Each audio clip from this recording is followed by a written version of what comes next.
قيما اللهم صل على سيدنا محمد معدن الجود والكرم وآله وأصحابه الكرام وابنه الكريم وبارك وسلم صلاة دائمة سرمدا أبدا بحمدی تعالی و بکرم مصطفیٰ صلی اللہ تعالی علیہ وسلم۔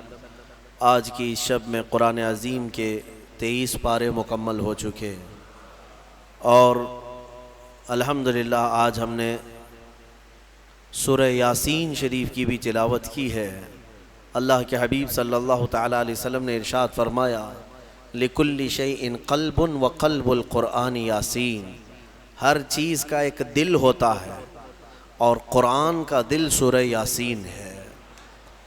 اسی سے آپ اندازہ کریں جس کو قرآن کا دل کہا گیا ہے اس کی کیا اہمیت ہوگی۔ سورہ یاسین کے بڑے فضائل ہیں، احادیث سے بھی وارد ہیں، بزرگوں نے تجربات میں بھی لکھا ہے۔ یاسین مبارک قرآن پاک کا ایک مغز ہے۔ دل کا مطلب تو آپ جانتے ہیں کہ دل جو ہے پورے جسم کے اعضاء میں بادشاہ کی حیثیت رکھتا ہے۔ تو قرآن پاک میں سورہ یاسین، آپ کو معلوم ہونا چاہیے ہجرت کی رات جب رسول کریم صلی اللہ علیہ وسلم اپنے گھر سے نکل کر مدینے کی طرف جا رہے تھے اور آپ کے گھر کے اطراف مکہ کے کفار و مشرکین محاصرہ کر کے قتل کے ارادے سے کھڑے تھے، اس رات کو حضور پاک صلی اللہ تعالیٰ علیہ وسلم کے لبوں پر سورہ یاسین کی تلاوت تھی۔ آپ نے مٹی ہاتھ میں اٹھائی اور سورہ یاسین شریف کی تلاوت کرتے رہے اور اس مٹی کو یوں پھینک دیا یہ کہتے ہوئے کہ شاہت الوجوہ، تم سب کے چہرے برباد ہو جائیں۔ اور وہ مٹی اگرچہ ایک مٹھی بھر تھی لیکن جتنے لوگ کھڑے تھے سب کے چہروں اور ان کے ناکوں کے قریب گئی اور وہ بے جان سے ہو گئے اور اندھے ہو گئے۔ حضور پاک صلی اللہ تعالیٰ علیہ وسلم ان کے درمیان سے گزر کر کے گئے لیکن کوئی بھی آپ کو دیکھ نہ سکا۔ یاسین پاک اس رات کو بھی میرے آقا صلی اللہ تعالیٰ علیہ وسلم تلاوت کرتے رہے۔ اور پھر اس کے فضائل میں بتایا گیا ہے کہ اگر کبھی ایسی مصیبت آئی کہ اس کا کوئی حل نظر نہیں آتا تو سورہ یاسین کی تلاوت کثرت سے کرے، اللہ غیب سے اس کے لیے سبب پیدا فرمائے گا۔ اور اگر کبھی ایسی جگہ پر پھنس گیا جہاں اسے کھانے پینے کی کوئی چیز نہیں ملتی، بھوک کی شدت نے پریشان کر رکھا ہے، سورہ یاسین کی تلاوت کرے، اللہ اس کی بھوک کو کافی فرما دے گا۔ یعنی یہ غذا بھی ہے، شفا بھی ہے، دوا بھی ہے۔ اور سورہ یاسین شریف کے متعلق یہ بھی فرمایا گیا کہ اگر کہیں وہ راستہ بھٹک گیا جنگل میں، صحرا میں، سورہ یاسین شریف کی تلاوت کرے، اللہ اس کو سیدھا راستہ عطا فرمائے گا۔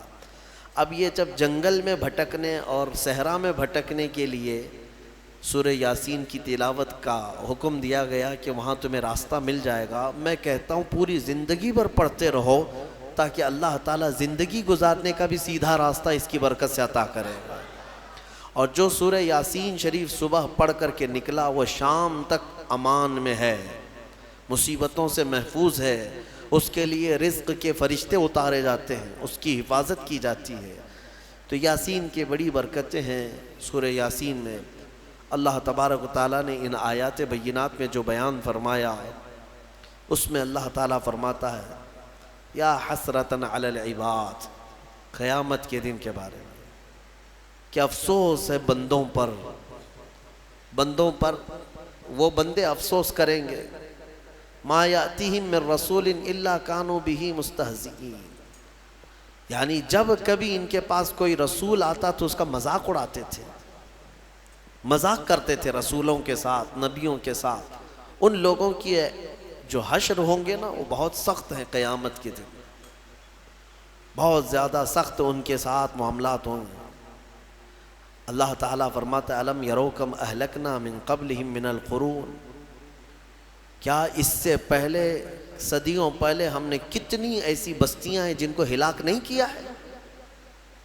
بہت سارے لوگ رسولوں کا اور نبیوں کا مذاق کرنے کی وجہ سے ہلاک و برباد ہو گئے، ختم ہو گئے۔ پھر اللہ تبارک و تعالیٰ فرماتا ہے کہ عبرت پکڑو اے لوگو، رسول جو آتے ہیں وہ تمہیں بظاہر اگر یوں دیکھتے ہیں کہ وہ پیوند لگے کپڑے پہنتے ہیں، چھوٹے سے گھر میں رہتے ہیں، چھوٹی چھوٹی غذائیں کھاتے ہیں، یا فاقہ کشی کرتے ہیں تو اس کا مطلب یہ نہیں کہ وہ رسول یا نبی مجبور ہوتے ہیں، وہ تو فقر کو پسند کرتے ہیں اللہ کی بارگاہ میں، ورنہ ہر نبی اتنا صاحب اختیار ہوتا ہے کہ اگر وہ چاہے تو سونے کا پہاڑ اور چاندی کا پہاڑ اس کے ساتھ ہو، وہ سونے اور چاندی کے محلات میں رہے، لیکن اللہ کے نبیوں نے فقر کو پسند کیا ہے۔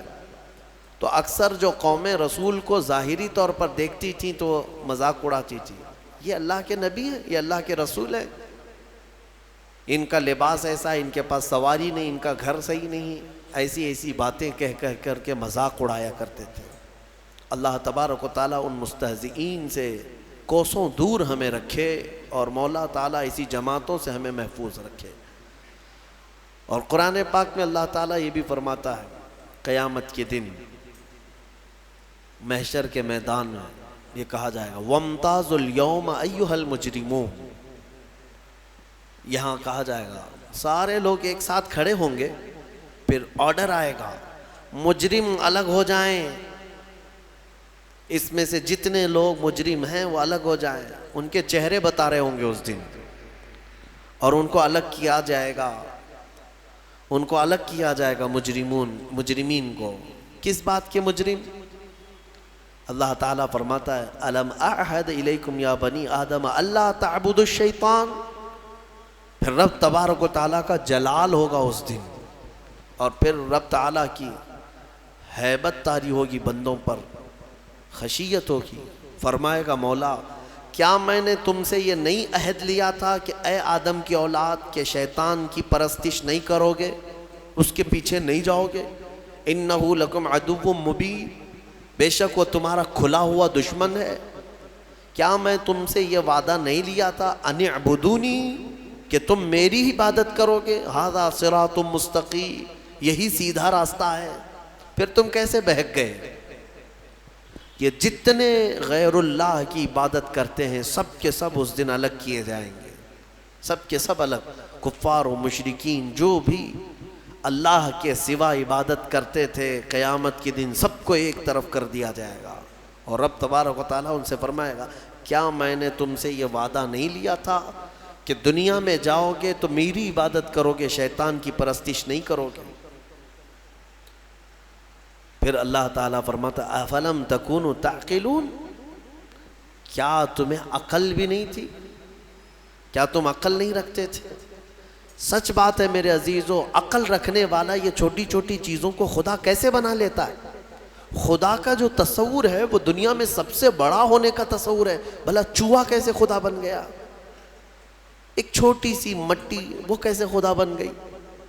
جس کو تم ہاتھوں سے گوندتے ہو، پیروں سے کھندلتے ہو، پھر وہ تمہارا خدا کیسے بن گیا؟ افلم تکونوا تعقلون، اللہ فرماتا کیا تم عقل نہیں رکھتے، عقل سے کام نہیں لیتے؟ خدا کا جو تصور ہے وہ ایسا ہونا چاہیے کہ اس سے بڑا کوئی نہ ہو، دنیا میں اس سے بڑی طاقت کسی کی نہیں، وہ اللہ جس کے بارے میں ہم عقیدہ رکھتے ہیں کہ وہ قادر مطلق ہے، کسی کا محتاج نہیں، اور وہ سب سے بڑا ہے، سب سے بڑی طاقت والا ہے، یہ ہمارا عقیدہ ہے نا۔ اور جو اس عقیدے کو چھوڑ کر چھوٹی چھوٹی چیزوں کی پوجا میں لگ گئے، پرستش میں لگ گئے، عبادت میں لگ گئے، ان کے بارے میں سوال ہو رہا ہے قیامت کے دن عقل ہے یا نہیں ہے تمہاری؟ عقل سے کام لیتے ہو کہ نہیں؟ حتیٰ کہ میں آپ کو بتاؤں مصر کی سرزمین میں ہم جب رہتے وہاں کے لوگوں نے اس طرح کی پتھروں کی عبادت یا دوسروں کی عبادت انہوں نے دیکھا نہیں، ماحول پورا اسلامی ہے، بچپن سے مسجدوں کو دیکھا، اللہ کی عبادت۔ وہاں دو ہی قومیں ہیں، یا مسلمان ہیں یا عیسائی ہیں، عیسائی بھی جو ہے خدا کی عبادت کرتے ہیں، یہ اور بات ہے کہ وہ عیسیٰ علیہ السلام اور حضرت بی بی مریم کو شریک کرتے ہیں، لیکن وہ بھی خدا کو مانتے ہیں، کتاب ان کے پاس بھی ہے، مسلمان ہیں، دو ہی کمیونٹی وہاں پر پائی جاتی ہے۔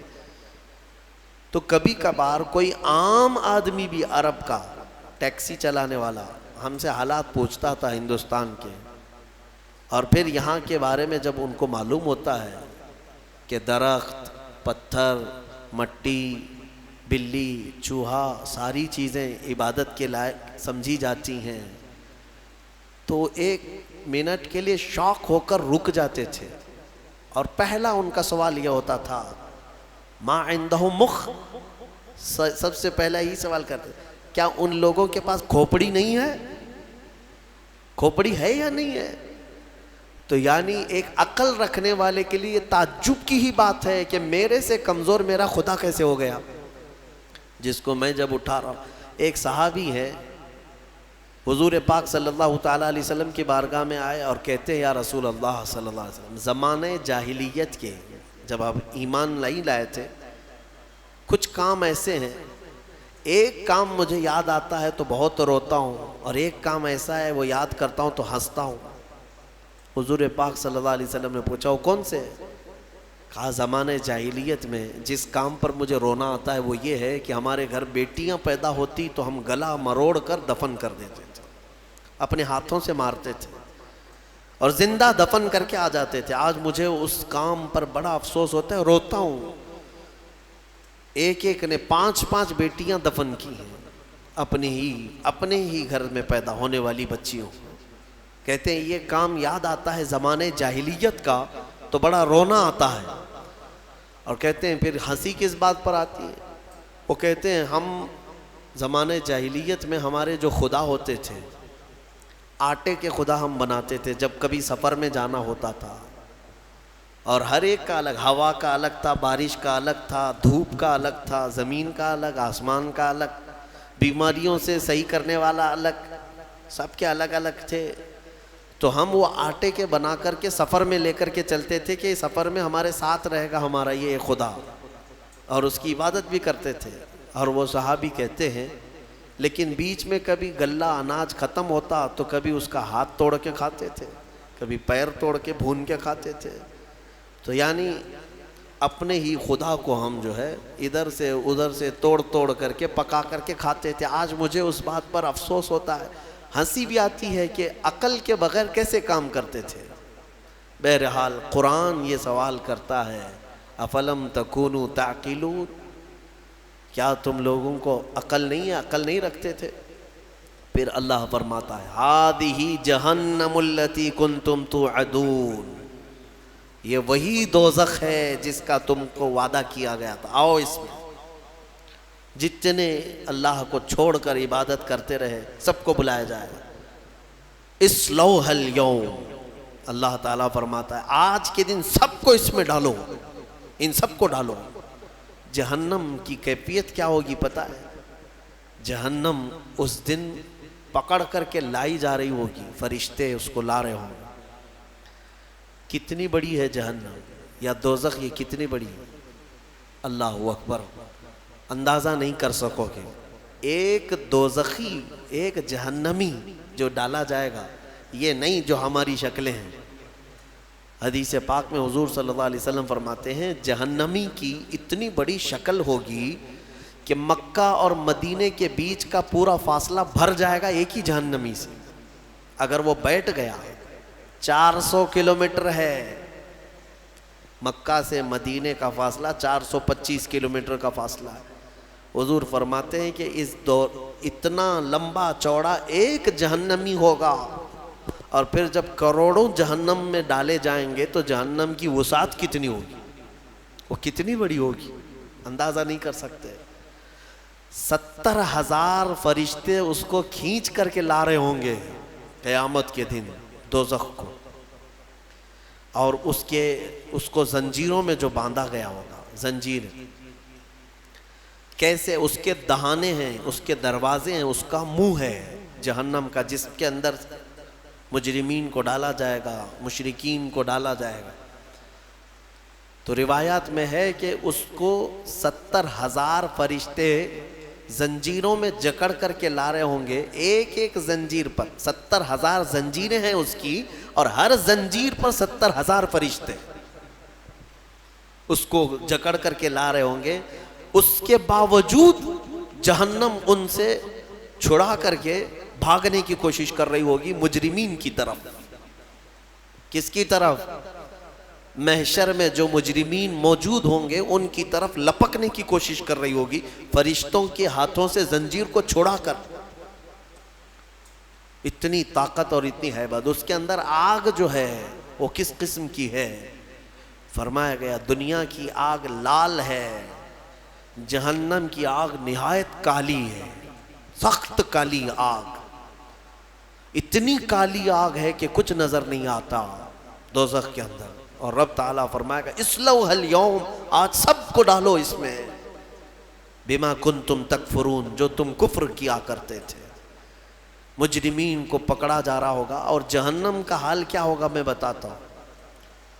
وہ فرشتوں کے ہاتھوں سے چھٹپٹا رہی ہوگی، اچھل اچھل کر کے جا رہی ہوگی. اور کیا کہتی ہے جانتے ہیں؟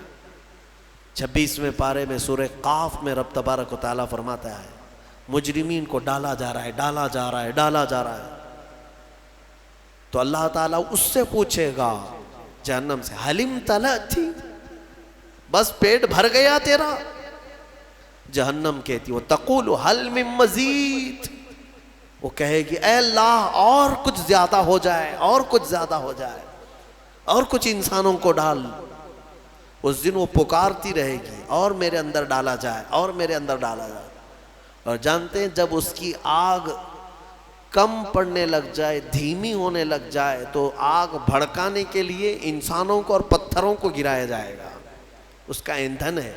جیسے پیٹرول ڈالنے سے آگ بھڑک جاتی ہے، جہنم کی آگ انسانوں اور پتھروں کو ڈالتے ہی بھڑک جائے گی. یہ جہنم کی کیفیت ہے دوزخ کی. اور جہنم کا سب سے ہلکا عذاب کیا ہے؟ سب سے ہلکا، اگر کوئی چلا بھی گیا، تھوڑے سے گناہوں کی سزا بتا کر کے واپس آنے والا ہے، تو حدیث رسول میں ملتا ہے سب سے ہلکا عذاب یہ ہے کہ وہاں آگ کی جوتیاں پہنائی جائیں گی جس کی گرمی سے اس کا بھیجا کانوں سے باہر آ رہا ہوگا، پک پک کر کے ابل رہا ہوگا. یہ سب سے ہلکا عذاب جہنم کا. پھر جس کے بارے میں اللہ نے عذاب علیم کہا، عذاب عظیم کہا، عذاب مہین کہا، وہ کیسا عذاب ہوگا؟ عذاب علیم کا مطلب دردناک عذاب، عذاب عظیم کا مطلب بڑا عذاب، عذاب مہین کا مطلب ذلت والا عذاب. وہ کیسے عذاب ہوں گے واللہ بہتر جانے. جہنم کا خوف ایک مومن کے اندر خشیت پیدا کرتا ہے، اللہ سے ڈر پیدا کرتا ہے. تم ہلکے میں لیتے ہو اس چیز کو. ذرا موم بتی میں اپنی انگلی رکھ کر کے دکھانا، یا چولہے میں جا کر کے اپنا ہاتھ رکھ کر کے دکھانا، اگر چمڑی جل گئی تو 8 دن تک اس کی مرہم پٹی پہ لگ جائیں گے، ہا ہو کرتے رہیں گے. جلے ہوئے آدمی کو سکون کبھی نہیں. لیکن دوزخ میں جب ڈالا جائے گا، ایک بار چمڑی جل گئی تو ختم ہو جائے گا. ایک بار یہاں آگ میں جل گئے تو مر گئے، پھر کیا ہونا ہے؟ لیکن دوزخ میں ایسا نہیں کہ اب تم وہاں جب تک جلتے رہو گے موت نہیں آئے گی، موت ختم کر دی جائے گی. مرنا ایک ہی بار ہے انسان کو یہاں دنیا میں. پھر قیامت کے دن موت کو بھی اللہ تعالیٰ موت دے دے گا، ختم. اب نہ جنتی مرے گا نہ دوزخی مرے گا، کوئی مرنے والا نہیں ہے وہاں پر. دوزخ میں جو گئے چاہے وہ جتنے بھی عذابات آئیں موت نہیں آئے گی. یہی تو سب سے بڑا ٹینشن ہے وہاں پر. کفار و مشرکین مانگیں گے کہ موت دے دے ہم کو، لیکن موت نہیں آئے گی. اور جب چمڑی جلتی ہے تو لوگ یہ سمجھتے ہیں ایک بار جلے گی تو دوسری بار پھر کیا جلے گی، جلی ہوئی چیز کو کیا جلایا جائے گا. اللہ تعالیٰ فرماتا ہے کلما نضجت جلودہم بدلناہم جلودا غیرہا لیذوقوا العذاب. اللہ فرماتا ہے جب جب آگ سے پک جائے گی نا چمڑی، نضجت کہتے ہیں پھل کی طرح پک جانا، جو پل پلا ہوتا ہے پھل، چمڑی پیپ سے پک جائے گی، بھر جائے گی. اللہ فرماتا ہے جب جب دوزخ کی آگ کی وجہ سے تمہاری چمڑی پکے گی، اللہ فرماتا ہے ہم اس کے علاوہ دوسری چمڑی تمہیں پہنا دیں گے، نئی چمڑی ڈال دیں گے. بدلناہم جلودا غیرہا لیذوقوا العذاب، تاکہ عذاب کو چکھ سکو، نیا نیا عذاب چکھ سکو. حضرت کعب احبار رضی اللہ تعالیٰ عنہ اس آیت کی تفسیر میں فرماتے ہیں، ان سے پوچھا گیا کہ کتنی بار چمڑی بدلی جائے گی؟ وہ کہتے ہیں 1 گھنٹے میں 70 بار بدلی جائے گی. ہر گھنٹے میں 70 بار پورے جسم کی چمڑی بدلی جائے گی. سہنے کی طاقت ہے کسی کے اندر؟ برداشت کرنے کی طاقت ہے؟ اسی لیے مجھے وہ دعا یاد آتی ہے، حضرت سفیان ثوری رو رو کر کے دعا کرتے تھے، بڑی پیاری دعا ہے. اللہ کی بارگاہ میں یوں کہتے تھے، الہی لست للفردوس اہلا، اے میرے مولا میں تیری فردوس بری میں، جنت میں جانے کا اہل تو نہیں ہوں، میں تیری جنت میں جانے کے قابل تو ہوں نہیں، ولا اقوی علی نار الجحیم، اور نہ ہی میں تیرے دوزخ کے عذاب سہنے کی طاقت رکھتا ہوں. یہ بھی تو میرے اندر طاقت نہیں ہے. مانا کہ جنت میں جانے کے جیسے اعمال نہیں ہیں، لیکن تیری دوزخ کا عذاب سہنے جیسی بھی طاقت نہیں ہے. اب بچا کیا ہے؟ فاغفر ذنوبی بفضل جودک یا اللہ، اے اللہ تو اپنے کرم سے اور اپنے فضل سے معاف کر دے تو بڑی بات ہے، باقی اعمال تو نہیں ہے. حضور مفتی اعظم ہند رضی اللہ تعالیٰ عنہ نے یہی دعا کی تھی، میرے اعمال کا بدلہ تو جہنم ہی تھا، میں تو جاتا میرے سرکار نے جانے نہ دیا. بس یہی ایک آس ہے ہمارے پاس، اللہ چاہے اپنے فضل سے اور اپنے رسول کی سفارش سے بچ گئے تو بچ گئے، ورنہ میں بتاؤں وضو میں بھی پکڑے جا سکتے ہیں، ہم قرات میں پکڑے جا سکتے ہیں، رکوع سجدے میں پکڑے جا سکتے ہیں. اب پتہ نہیں زندگی بھر کتنا کھایا، سب کا اگر حساب دینے پر آ جائیں، ہم نے چاول کتنا کھایا، روٹیاں کتنی کھائی ہیں، شکر کتنا کھایا ہے، اگر یہ سب حساب میں آئے، اس میں اگر کچھ دانے حرام کے چلے گئے تھے تو وہ حساب دیتے دیتے سالوں لگ جائیں. ہمارے پاس حساب جیسی چیز نہیں ہے میرے عزیزوں. اسی لیے وقت کا مجدد بریلی کا امام، جن کے پاس عبادت کے ذخیرے ہیں، پھر بھی اللہ کی بارگاہ میں روتے ہوئے یوں کہتے ہیں کہ کریم اپنے کرم کا صدقہ، لئیم بے قدر کو نہ شرما، تو اور رضا سے حساب لینا، رضا بھی کوئی حساب میں ہے. تو اے اللہ تو اتنی بڑی شان کا مالک، تو اور رضا سے حساب لینا، رضا بھی کوئی حساب میں ہے. اسی لیے اللہ تبارک تعالیٰ کے فضل کی طرف، اس کے رحم کی طرف توجہ لگائے رکھو.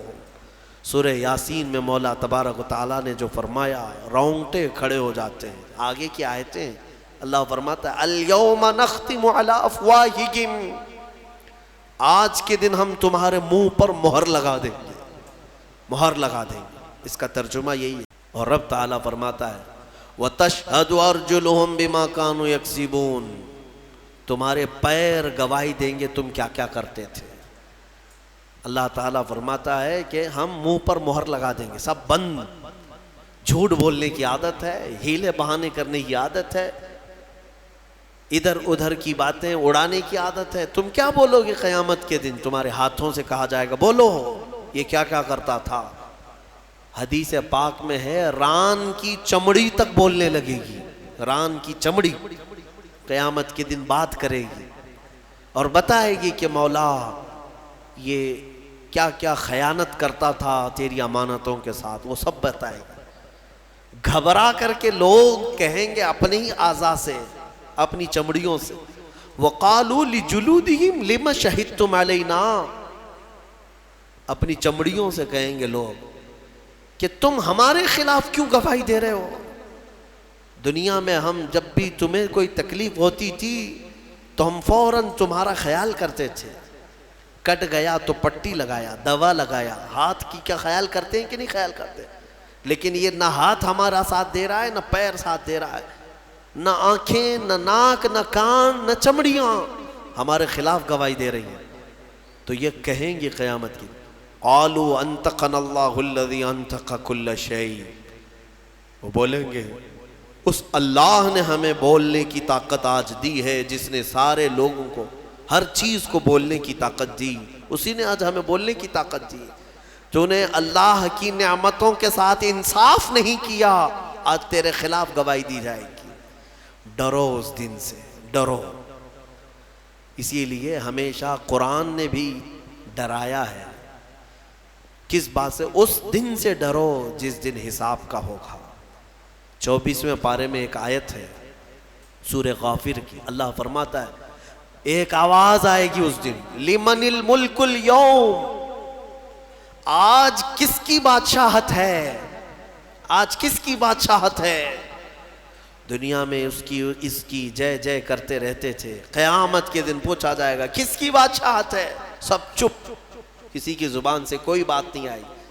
پھر اللہ تعالیٰ کی طرف سے ہی آواز آئے گی، للہ الواحد القہار، آج ایک اللہ قہر کرنے والے کی حکومت ہے، قہار کی آج حکومت ہے۔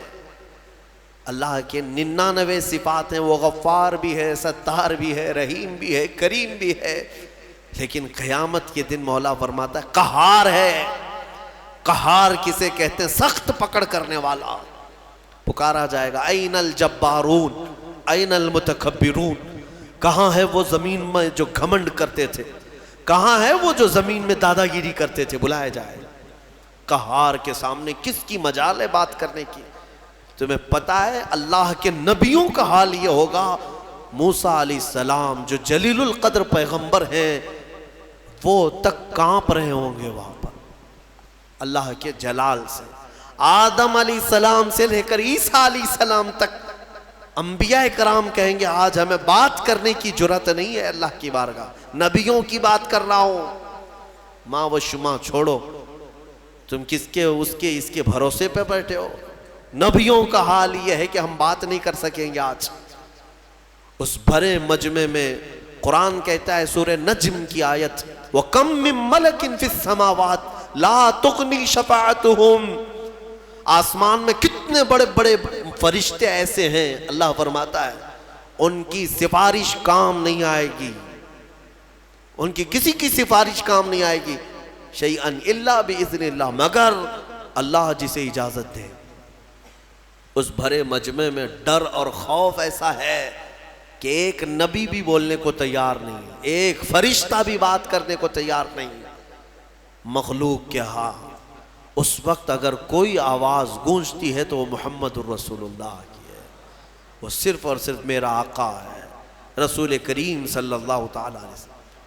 اس لیے کہ اس بھرے مجمع میں اللہ کے حبیب صلی اللہ تعالیٰ علیہ وسلم ہی سفارش کر کے اللہ کے غضب کو ٹھنڈا کریں گے، اللہ کی ناراضگی کو کم کریں گے۔ وہ سجدے میں چلے جائیں گے تو سر نہیں اٹھائیں گے، مولا فرمائے گا اے محمد سر اٹھاؤ، آپ جس کی سفارش کریں گے قبول کی جائے گی۔ یہ ہے محشر کے میدان کی بات۔ بہرحال سورہ یاسین میں اللہ تعالیٰ فرماتا ہے کہ تمہارے منہ پر مہر لگا دی جائے گی، وَتُكَلِّمُنَا أَيْدِيهِمْ وَتَشْهَدُ أَرْجُلُهُمْ، تمہارے ہاتھ ہم سے بات کریں گے، تمہارے پیر گواہی دیں گے تم کیا کیا کرتے تھے۔ اور اللہ تعالیٰ فرماتا ہے وَلَوْ نَشَاءُ لَطَمَسْنَا عَلَىٰ أَعْيُنِهِمْ، اگر ہم چاہیں تو تمہارے چہروں پر یا تمہاری آنکھوں پر پوری طرح سلائیاں پھیر دی جائیں گی، بند کر دیا جائے گا، یہاں پر بھی دنیا میں۔ میرے عزیزو ایک آیت اس میں یہ بھی آئی ہے قرآن میں، وَمَن نُعَمِّرْهُ نُنَكِّسْهُ فِي الْخَلْقِ، سورہ یاسین کی آیت۔ اللہ فرماتا ہے ہم جس کو لمبی عمر دیتے ہیں اسے بچپن کی طرف لوٹا دیتے ہیں۔ حقیقت ہے جس کا بڑھاپا آیا سیم بچپن کی طرح واپس آ رہا ہے۔ تمہیں اندازہ بھی ہے، بچے کی کیفیت دیکھا ہے، بچہ اس کے اندر جو جو عادتیں ہیں، ایک تو صحیح طریقے سے چل نہیں پاتا، سہارے کی ضرورت ہے، پکڑ کے چلے گا۔ بچہ بہت ہارڈ غذائیں نہیں کھاتا، دودھ پیتا ہے، ہلکی چیزیں کھاتا پیتا ہے، کیونکہ ہاضمہ اتنا مضبوط نہیں ہوتا۔ بچہ بریانی، گوشت، یہ بڑی بڑی چیزیں نہیں کھا پائے گا، کیا کرے گا، ہاضمہ اتنا نہیں ہے۔ بچے کی کیفیت یہی ہے کہ پکڑ کر کے چلتا ہے، بچے کی کیفیت یہ ہے کہ ایک ہی چیز کو بار بار پوچھتا ہے، بھولتا ہے۔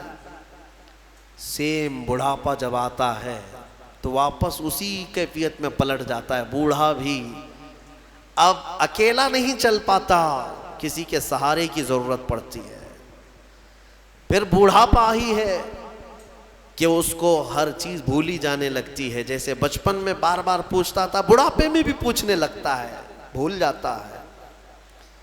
بچپن میں جس طرح سے بچے کو بستر میں ہی پیشاب ہو جاتے، پخانے ہو جاتے ہیں، بڑھاپے میں بھی یہ حالتیں دیکھنے کو ملتی ہیں، کنٹرول میں نہیں رہتا پیشاب پخانا۔ بہت سارے بڑھاپے ایسے آتے ہیں کہ ان کا پیشاب نکلتا ہے، پخانے نکلتے ہیں، کیا کر سکتے ہیں؟ بچپن کی طرف لوٹا ہے۔ بچہ ہارڈ غذا نہیں کھا سکتا، بوڑھا بھی نہیں کھا سکتا۔ بڑھاپا آیا، بہت ساری چیزوں سے پرہیز ہے، سخت چیزیں بوڑھے کو نہیں چلیں گی، اب ہاضمہ کمزور ہو گیا ہے۔ شکر سے پرہیز، نمک سے پرہیز، گوشت سے پرہیز، بس ہلکی چیزوں پر وہ رہ گیا ہے۔ اور اللہ تعالیٰ فرماتا ہے ہم جس کو لمبی عمر دیتے ہیں اس کو بچپن کی طرف لوٹا دیتے ہیں۔ افلا یعقلون، تم اس چیز میں عقل نہیں رکھتے؟ تم سوچتے کیوں نہیں کہ تمہاری زندگی جہاں سے چلی تھی واپس پلٹ آئی ہے؟ میرے عزیزو، یہ دنیا بہت ہی شارٹ ہے، اس میں صرف اور صرف اپنے من کی مت ماننا۔ ہاں، لوگوں کو ایسا لگتا ہے کہ ہماری طبیعت جو چاہے وہ کر لینا، نہیں، میرا مولا جو چاہے وہ کرو، تو سکون یہاں پر بھی ہے، مرنے کے بعد بھی ہوگا انشاءاللہ، کیونکہ اللہ کی زمین پر آئے ہیں، اسی کی حکومت یہاں پر ہے، تو اسی کے مرضی کے مطابق چلنا یہ ایمان والے کی زندگی ہے۔ سورہ یاسین شریف کی برکتیں اللہ تعالی ہم سب کے سینوں پر عطا فرمائے۔ مولا کریم اس دنیا میں ہمیں اس کی رضا اور اس کے حبیب کی رضا کے مطابق جینے کی توفیق عطا فرمائے۔ سورہ صاد اور سورہ صافات کی بھی ہم نے تلاوت کی، اور سورہ زمر کی بھی مختصر بات یہ عرض کر دوں۔ سورہ صاد میں اللہ تعالیٰ نے حضرت ایوب علیہ السلام کے ذکر کو تفصیلاً بیان فرمایا۔ اس سے پہلے بھی ان کا ذکر آیا ہے 17ویں پارے میں، لیکن اس پارے میں قدر تفصیل سے آیا ہے، اور سورہ صافات میں کئی نبیوں کا ذکر آیا۔ تو حضرت ایوب علیہ السلام کون تھے؟ ایوب نام آتے ہی صبر دماغ میں آ جاتا ہے۔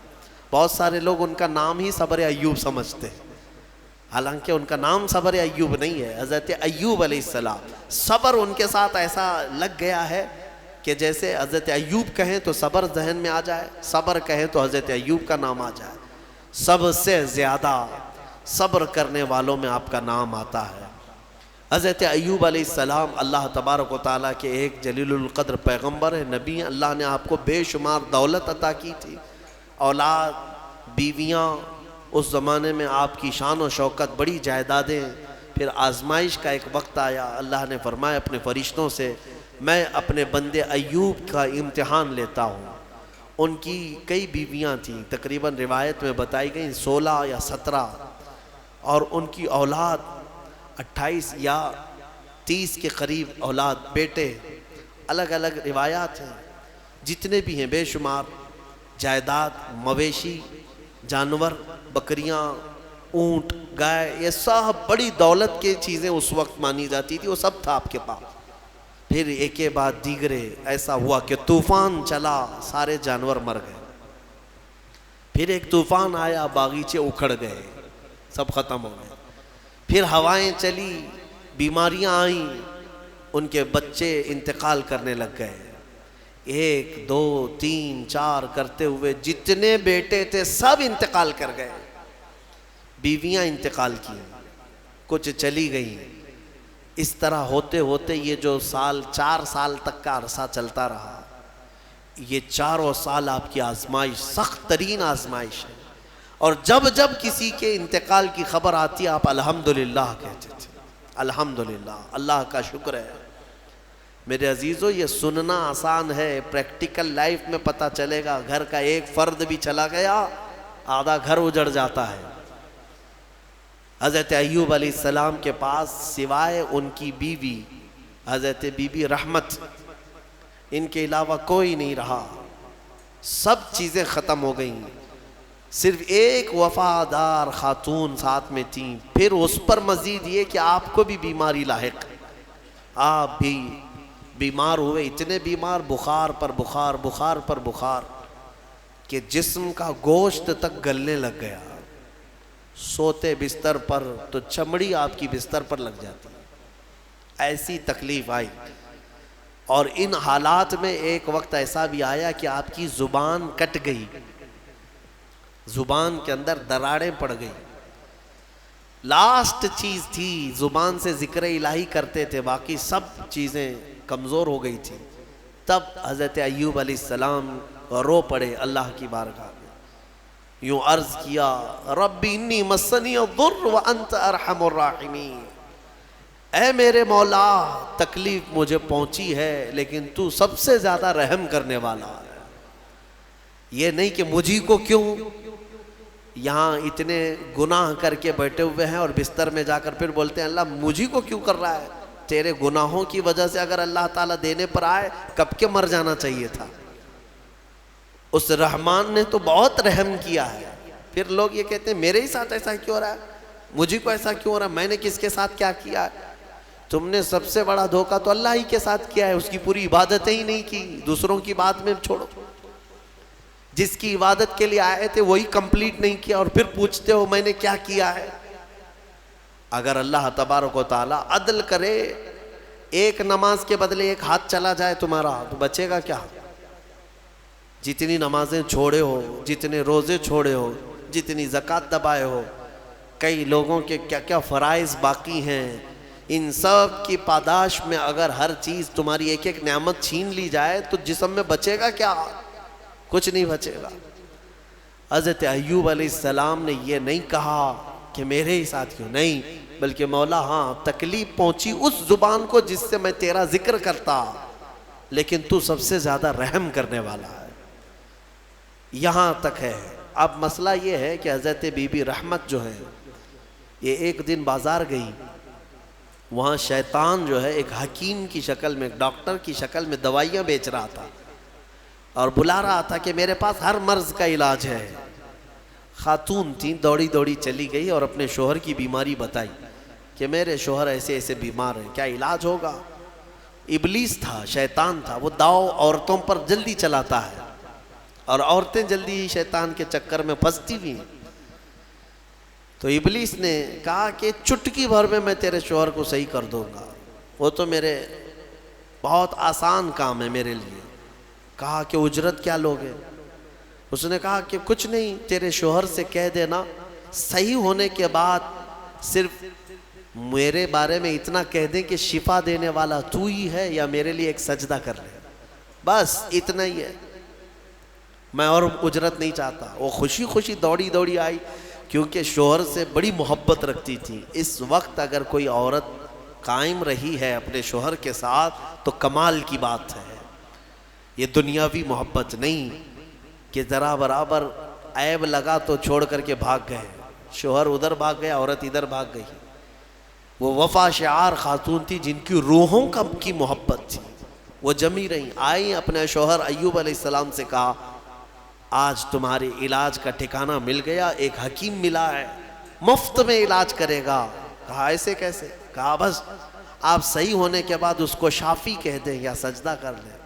ایوب علیہ السلام جلال میں آ گئے، کہا تو ابلیس کے پاس گئی تھی، وہ شیطان مردود لعین ہے، اگر اللہ نے مجھے صحت دے دی تو میں صحیح ہونے کے بعد 100 کوڑے تجھے ماروں گا، تو گئی کیسے وہاں پر؟ یہ نبیوں کے ایمان کی بات ہے، استقامت کی۔ کمزوری میں آدمی یہ سوچتا ہے بھائی ایک ہی تو میرے ساتھ رہ رہا ہے، تھوڑا بہت اس کی رعایت کر دی جائے، اس پہ غصہ نہ کرو، اس پہ غصہ کریں گے یہ بھی بھاگ جائے گا، کون دیکھے گا؟ نہیں، وہ نبیوں کا ایمان ہے، استقامت ہے۔ اس بیماری کے عالم میں بھی قسم کھا لیا ایوب علیہ السلام نے، اللہ کی قسم اگر میں صحیح ہو گیا تو 100 کوڑے تجھے ماروں گا۔ ان کی بیوی رونے لگ گئی، کہا مجھ سے غلطی ہو گئی، خطا ہو گئی، معاف کریں۔ یہی وہ آخری وقت ہے جب ان کی زبان پر یہ جملہ آیا، اے اللہ تو ارحم الراحمین ہے، تو ارحم الراحمین ہے۔ اللہ تعالیٰ فرماتا ہے فاستجبنا لہ، اسی وقت ہم نے ان کی زبان کو قبول کر لیا، اور پھر اللہ تعالیٰ نے وحی بھیجے، کیا کہہ کر کے؟ اللہ تعالیٰ نے فرمایا ارکض برجلک ھذا مغتسل بارد وشراب، ایوب اپنا پیر زمین پہ مارو۔ انہوں نے پیر زمین پر مارا تو ایک نہر جاری ہو گئی، پانی کا ایک کنواں نکل پڑا، چشمہ نکل پڑا۔ تو اللہ تعالیٰ نے فرمایا کہ اب اس میں تم نہاؤ۔ ایک پیر آپ نے زمین پر مارا، کنواں جاری ہوا، پانی کا چشمہ جاری ہوا۔ اللہ تعالیٰ نے فرمایا اس پانی سے نہاؤ۔ نہائے، نہا کر کے جیسے ہی نکلے پورا جسم صحیح سلامت، کوئی بیماری نہیں، ساری بیماری۔ وہ شافی مطلق ہے، بیماریاں جب دیتا ہے تو شفا بھی اسی کے دست قدرت میں ہے۔ بڑی بڑی بیماریاں کافور ہو جائیں گی، صحیح ہو گئے۔ اب پھر اللہ تعالیٰ نے فرمایا دوسرا پیر زمین پہ مارو۔ انہوں نے دوسرا پیر زمین پر مارا، اللہ فرماتا ہے وَوَهَبْنَا لَهُ أَهْلَهُ وَمِثْلَهُ مَعَهُمْ رَحْمَةً مِنَّا، ان کو ہم نے ان کی ساری اولاد، ان کا سارا مال جو کچھ تھا ڈبل کر کے پھر عطا کر دیا، یعنی اس سے زیادہ کر کے۔ ان کے بیٹے بھی زندہ کر دیے گئے، ان کے اہل و عیال، ان کے باغیچے، ان کے مویشی جانور جتنے تھے اس کا دگنا کر کے اللہ ان کو عطا کر دیا۔ یہ امتحان کی گھڑی تھی، اس سے نکل گئے۔ ایوب علیہ السلام یہ سب آنے کے بعد پھر کہتے ہیں الحمدللہ، تمام تعریفیں اس اللہ کے لیے ہیں۔ پھر اللہ تعالیٰ نے رحم فرمایا اس بی بی رحمت پر، وہ بھی آیت قرآن میں آئی ہے وَخُذْ بِيَدِكَ ضِغْثًا فَاضْرِبْ بِهِ وَلَا تَحْنَثْ، کیونکہ نبی نے قسم کھائی ہے۔ ہاں، قسم جو ہے معمولی چیز نہیں ہے۔ تم صبح سے شام تک 100 قسمیں کھاتے رہتے ہو، ماں کی قسم، باپ کی قسم، ہاں خدا کی قسم، قرآن کی قسم، گلہ پکڑ پکڑ کر کے قسم۔ یہ کیا قسم ہے؟ قسم کا اندازہ بھی ہے تمہیں؟ ایک قسم توڑو گے اس کا کفارہ یہ ہے کہ 10 روزے رکھنے پڑیں گے۔ فَكَفَّارَةُ إِطْعَامُ عَشَرَةِ مَسَاكِينَ، 10 مسکینوں کو کھانا کھلانا پڑے گا، یا پھر 3 روزے رکھنے پڑیں گے۔ ذَلِكَ كَفَّارَةُ أَيْمَانِكُمْ، تمہاری قسموں کا ایک کفارہ ہے۔ او کسوتہم او تحریر رقبہ فمن لم یجد فصیام 3 ایام، اللہ نے فرمایا یا تو ایک غلام آزاد کرو یا ان کو کپڑے پہناؤ 10 مسکینوں کو۔ ایک قسم کے بارے میں، یہاں تو کتنی قسمیں کھاتے ہو اور توڑتے رہتے ہو۔ اور اللہ نے یہ بھی فرمایا ہے لا تجعلوا اللہ عرضۃ لایمانکم، تم اپنی قسموں کا نشانہ اللہ کو مت بناؤ، یہ گناہ ہے۔ اور حضور پاک صلی اللہ علیہ وسلم نے یہ بھی فرمایا منافق کی علامت ہے بات بات پر جھوٹی قسمیں کھاتا ہے، اللہ ایسی چیزوں سے بچائے۔ لیکن نبی نے قسم کھائی تھی تو وہ پورا کریں گے۔ 100 کوڑے مارنے کے لیے بیٹھ گئے اپنی بیوی کو کہ تو گئی تھی ابلیس کے پاس، میں قسم کھا لیا تھا میں اپنی قسم پوری کروں گا۔ مولا رحیم ہے، نبی کی خدمت پر جو تھی اس کو کیا اللہ تعالیٰ عتاب میں رکھے گا؟ جو نبی کی خدمت میں تھی اس خاتون پر اللہ نے رحم نازل کر کے جبرائیل امین کو بھیجا اور فرمایا کہ ایک ایسی جھاڑو لے جاؤ جس میں 100 کاڑیاں ہوں، ایک جھاڑو جس میں 100 کاڑیاں ہیں۔ جبرائیل امین نے لا کر حضرت ایوب کو دیا کہ اس 100 کاڑیوں والی جھاڑو سے ایک بار اپنی بیوی کو مارو، آپ کی قسم پوری ہو گئی۔ اللہ نے قسم پوری فرما دیا آپ کی، یہ قبول ہو گئی۔ عزیزان گرامی، ان تمام چیزوں میں بہت ساری چیزیں عبرت ہیں ہمارے لیے۔ اللہ تعالی ہمیں صبر عطا فرمائے، شکوہ و شکایت والی زبانوں سے محفوظ فرمائے۔ وآخر دعوانا ان الحمد للہ رب العالمین۔